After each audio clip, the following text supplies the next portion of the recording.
Welcome to Jana news.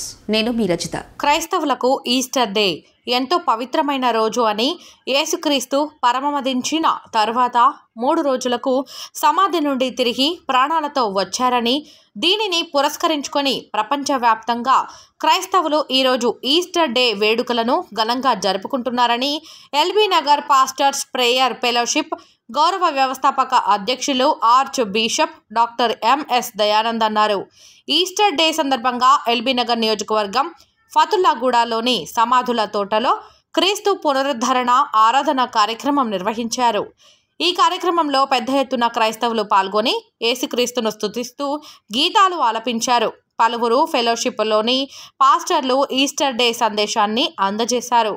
కార్యక్రమంలో fellowship అధ్యక్షులు అరుణ్ బాబు, ప్రధాన కార్యదర్శి ధామెర జకరియా, కోశాధికారి ఏబి ప్రసాద్, పలువురు పాస్టర్లు, క్రీస్తు విశ్వాసకులు, చిన్నారులు, మహిళలు పాల్గొన్నారు.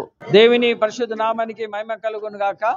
ప్రభును రక్షకుడును యేసుక్రీస్తు నామమున శుభవందనాలు. 2024 సంవత్సరంలో క్రైస్తవ బిడ్డలకు ఇచ్చిన నిరీక్షణను బట్టి యేసు ప్రభు మరణించి తిరిగి లేచినాడనే నిరీక్షణ ద్వారాగా మరి ఈ యొక్క సన్ రైజ్ సర్వీస్ ఏర్పాటు చేయడానికి ఎంతో ప్రయత్నాలు చేశాం. ప్రయత్నాలన్నింటిలోనూ దేవుడు కార్యం జరిగించి ఈ దినం ఉదయకాల సమయంలో మహాప్రస్థానంగా ఏర్పాటు చేయబడిన ఫతుల్లాగూడ గ్రేవ్యార్డ్లో ఏర్పాటు చేయడానికి దేవుడు కృప చూపించారు. దీనికి సహకరించిన మా స్థానిక ఎమ్మెల్యే గారు సుధీర్ రెడ్డి గారు బట్టి, అలాగే ఇక్కడ ఉన్న పురుషోత్తమ్ గారు బట్టి, అలాగే ఆఫీసర్స్ అందరు బట్టి దేవునికి ఉందాం. అంతేకాకుండా LB Nagar pastors prayer fellowship మా గవర్నమెంట్ రికార్డ్ అయింది.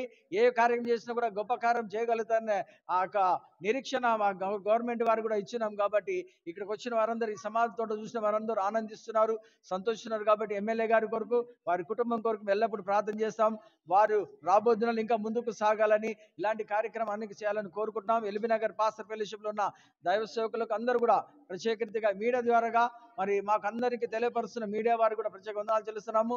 ఇక శుక్రవారం దాటిన తర్వాత, విశ్రాంతి దినం గడిచిన తర్వాత పునరుద్ధాన దినం అంటే క్రీస్తు తిరిగి లేచినాడనే దినాన్ని ఈ రీతిగా సన్ రైజ్ సర్వీస్ ఉదయకాలమే సమాధి దగ్గరకు వచ్చి ప్రభుని స్తుతించడము, గణపరచడం. కాబట్టి అట్టి కార్యం జరిగించడానికి దేవుడు కృప చూపించినందుకు దేవుని కొందాలు. ప్రపంచంలో అందరూ కూడా ఈ యొక్క ఈస్టర్ శుభాకాంక్షలు, క్రీస్తు లేచినాడు రా, సమాధి గెలిచినాడని శుభాకాంక్షలు తెలియపరుస్తూ అందరికీ వందనాలు చెల్లిస్తున్నాను. తిరిగి మా సంఘాలలో దేవుని మహిమపరచని దేవుడు కృప చూపించాలని కోరుకుంటూ పెద్దలు మాట్లాడాలని ప్రభుపేట తెలియజేస్తున్నాను. పునరుద్ధారణ యేసుకు జై, పునరుద్ధారణ యేసుకి, తిరిగి లేచిన యేసుకి, రాబోతున్న యేసుకి.